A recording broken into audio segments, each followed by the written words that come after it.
এবং শেখ হাসিনা তো গরিবের প্রধানমন্ত্রী ছিল। ডাইনে বামের কিছু এমপি মন্ত্রী তাদেরকে খোঁচা মারে, এই খোঁচার কারণে আজ প্রধানমন্ত্রীকে এই অবস্থা হয়, যেমন শেখ হাসিনা রয়েছিল।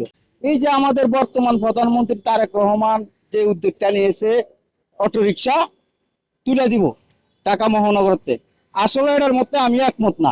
একটি সিদ্ধান্ত আর তাতেই বদলে যাচ্ছে হাজারো অটোরিকশা চালকদের জীবন।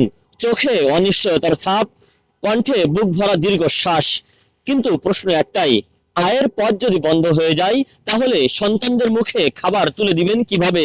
এই অনিশ্চয়তার ছাপ নিয়ে কথা বলবো যারা রিকশা চালক আছেন তাদের সঙ্গে। কি ভাবছেন তারা এবং সামনে কি সিদ্ধান্ত নেবেন তারা? বাংলা গাড়ি নিয়ে ফেলে, বাংলা গাড়িতে ওঠে না লোকজন। আমি অটো চালাই, অটো গাড়িতে একটু লোক ওঠে। অটো বন্ধ করার দরকার নেই, নিচ দিয়ে চালানো ভালো হবে। রিক্সা তুলে দিব দেশের জনগণ। এই রিক্সার পিছনে মিনিমাম 4 থেকে 5 কোটি লোক আছে। এই 5 কোটি লোকের কর্মস্থল কোথার থেকে দিবে সরকার? এই যে আমাদের বর্তমান প্রধানমন্ত্রী তারেক রহমান যে উদ্যোগটা নিয়েছে, অটোরিকশা তুলে দিব ঢাকা মহানগরতে, আসলে এটার মধ্যে আমি একমত না। কারণ উনি হলো গরিবের সরকার, গরিবের প্রধানমন্ত্রী, এবং শেখ হাসিনা তো গরিবের প্রধানমন্ত্রী ছিল। ডাইনে বামের কিছু এমপি মন্ত্রী তাদেরকে খোঁচা মারে, এই খোঁচার কারণে আজ প্রধানমন্ত্রীকে এই অবস্থা হয়, যেমন শেখ হাসিনা রয়েছিল। তা আমি অতএব বলবো, আমাদের বর্তমান প্রধানমন্ত্রী তারেক রহমানের যে উদ্যোগটা নিছে এটা ঠিক না।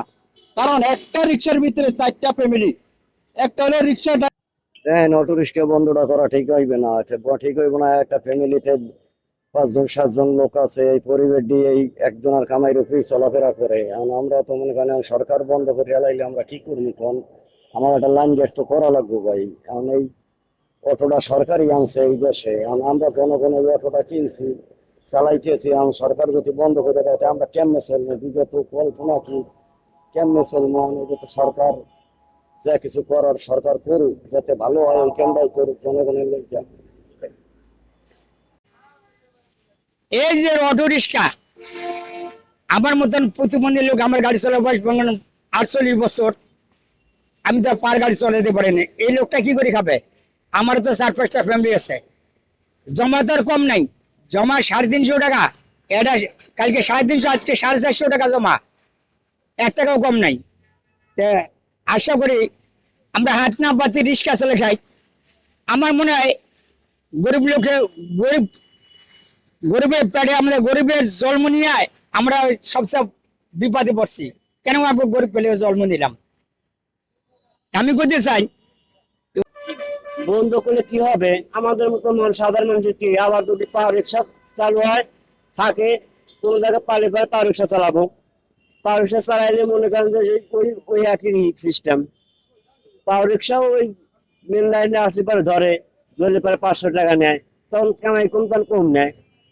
অটো রিক্সা একটু কামাই একটু বেশি হয়, মনে করেন ধরলে 1000 দিতেই হবে। 1000 টাকা কখনো ছাড়ে না, 2000 টাকা হলে ছাড়ে, আর না হলে পরে মনে করেন যে ওই ডাম্পিং করে দেয়। প্রতিটি উন্নয়নের সিদ্ধান্তের পিছনেই থাকে হাজারো কান্নার গল্প, হাজারো উৎকণ্ঠা, হাজারো আশার প্রদীপ। কিন্তু এই উন্নয়নের পিছনে যারা কাঁদছেন তাদের দুঃখ কে বা দেখবে?